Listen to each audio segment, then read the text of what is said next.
third years and TYs start thinking about subject choices for fifth year. Obviously you have English, Irish and maths, and then maybe some of the other subjects are forced upon you. You need a language, maybe you're particularly good at music, you require a science subject, you need a business subject for your course. But after that, then the choice is fairly open. So if you're thinking about studying economics, there's a few things that I would like you to know about the subject. The first thing is, what is the exam like? What's involved if I study economics? And it's fairly straightforward. There's a project which you do in sixth year worth 20% of your overall grade. The SEC will send you out a few themes, and you must choose one of those and conduct a project or a research study on one of those themes. That then is submitted in around December of Leaving Cert year, and then it will be corrected along with your exam the following June. So you'll have no idea how you got on in that project. It's similar to other subjects where there's a project requirement. History, for example, is another one. And then the exam makes up the other 80%. Now the exam is comprised of short questions and long questions, like a lot of other subjects. In economics, you need to answer correctly 8 of the 10 short questions on offer to get full marks. There are 80 marks available for the short questions. And you must answer 4 of the 5 long questions on the paper, again for full marks. So from that you can see that there's relatively little choice in economics. You will have 10 short questions. They will be drawn from right across the course. And to get full marks, if you're looking for a top grade, you will need to score pretty near full marks in at least 8 of those. The long questions then, the same story. You have very little choice. You will need to know practically all of the course. If you're looking for a H1 or even a H2, you will have a choice of one. You can leave out one of the long questions. But over the last 2 or 3 years, we can see that the SEC want economics students to have a full, broad knowledge of the entire course. So choice is technically there, 4 out of 5 and 8 out of 10, but largely meaningless. They want you to know the vast majority of what you've studied over the 2 years.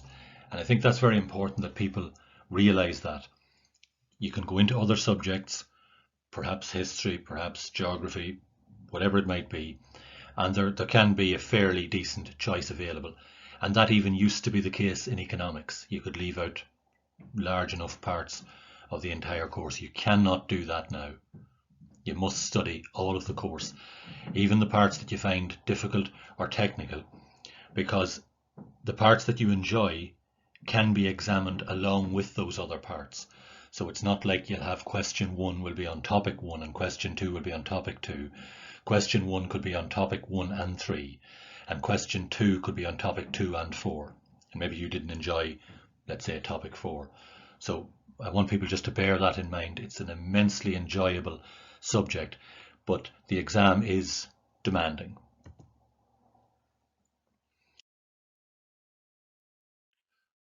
What is economics? For someone who has very little knowledge of it, there's a nice amount of economics in junior cycle business. But for me, when I teach economics, I tell people that economics is literally everywhere. Every decision that you've ever made, every decision you're likely to make, is based around the concepts of economics. Choice, opportunity cost, your resources, management of those resources, trying to divide your resources between the things that you want to do and the things that you need to do. So economics gives you that framework. It teaches you, essentially, if I can put it this way, it teaches you how to think. So that no matter what decision that you make down the line, whether it be of a personal nature or a business venture or financial or educational, whatever it might be, the framework that you will receive and that you will explore in Leaving Cert Economics will give you somewhere to go. It will give you the tools, an awful lot of the tools that you need to make that decision properly, to marshal your resources, to think about as many of the alternatives as you can at the time, to gather whatever information is needed, and then to make a decision that is in your best interest at the time. No one can foresee the future, but economics will enable you to make a very, very good decision, and one that you could stand over and one that you could justify to people. So just to look at some of the key concepts, just to give you some flavor of the kind of things, and this list could be 20, 30 slides long, but I've just chosen a few of the more obvious ones. Demand, obviously, what constitutes demand, why do you demand goods, who buys what, how much will you pay for something rather than go without it. Elasticity, which is your sensitivity to changes in price or changes in your own income. You might not have even realized that before, that why did I buy less of that good? I didn't actually realize that as soon as that good went up by a small amount, I stopped buying it entirely. So that tells you something about your attitude towards that good. Maybe that's a high-end luxury good that you could well live without. You were happy enough to pay the amount that was required. Now it's gone up by a small amount and you're not satisfied anymore. Utility, a great concept in economics. It's very broad and it's very subjective. And as I often say in class, one man's meat is another man's poison. Someone could get great enjoyment out of something that you may think is silly and pointless. Someone, even someone your age could still privately maybe enjoy Lego. Maybe you got it as a child and you just enjoy it still. To another person that might seem silly. Why is he still buying Lego? That's silly. But you're deriving a lot of utility from that. Someone goes into a shop and pays a huge amount of money for a jacket. You might think that's silly. What are they getting? My jacket will do the same as their jacket, but not to them.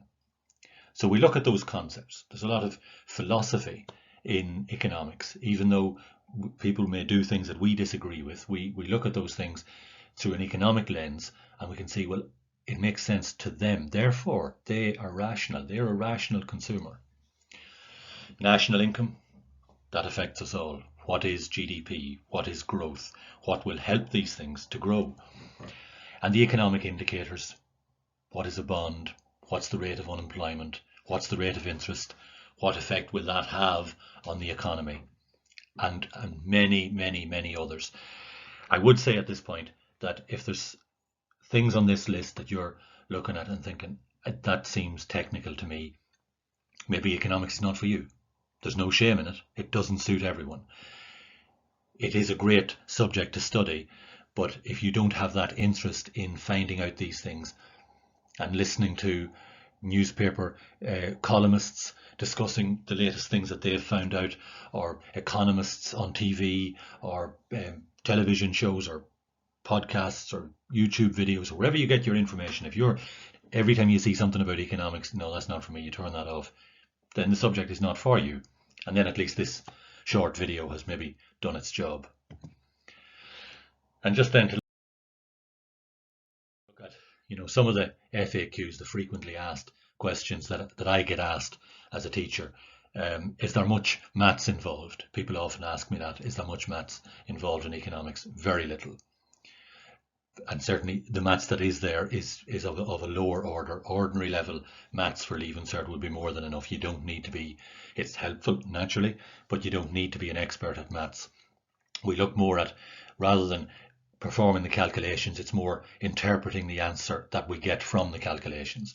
A lot of the formula that you need for the exam are contained in the log tables, which will be given out to you on the day of your exam. Is there a project? I've already answered that one, but it is a common question. It's 20%. Like a lot of other subjects now, the project is 20%. I know in some subjects it's 40% or more, but in economics it's 20%. So that's not going to change in the near future. Is everything I need in the book? People often ask. Definitely not. Maybe a little better than half of what you need, 60% maybe, of what you need for a H1 or a H2 in Leaving Cert Economics can be found in the book. A large amount of the information that you will need and should use in a top quality answer will come from your other research. Your teacher will conduct discussions all the time on the major issues of economics. They may post articles to you or advise or recommend that you read certain things. There's not an enormous amount of reading involved in economics. A lot of these articles tend to be, you'd read them in 5 minutes and you will get something very useful from them. You can, as long as you watch the news, or you have as broad a range of sources of information as possible, that would be a big help. But definitely the book is a significant part of the course, but it's not nearly enough. Sometimes I get asked as well, is it like business? Leaving cert business? Not really. No, it technically might sound like it should be the same or similar type subject, but no, it's not the same in almost in any way. Business is a different type of subject, perhaps more of business. You certainly could get a good amount from the book. That would be less so in economics. So other than the fact that they come from the same family, you might as well say, our chemistry and biology similar. They're both science subjects, I suppose, but that's where the similarity ends. So I hope that has cleared it up a bit.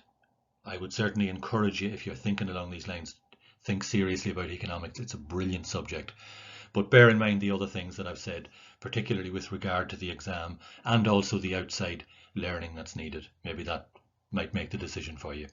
Best of luck anyway, whichever way you go.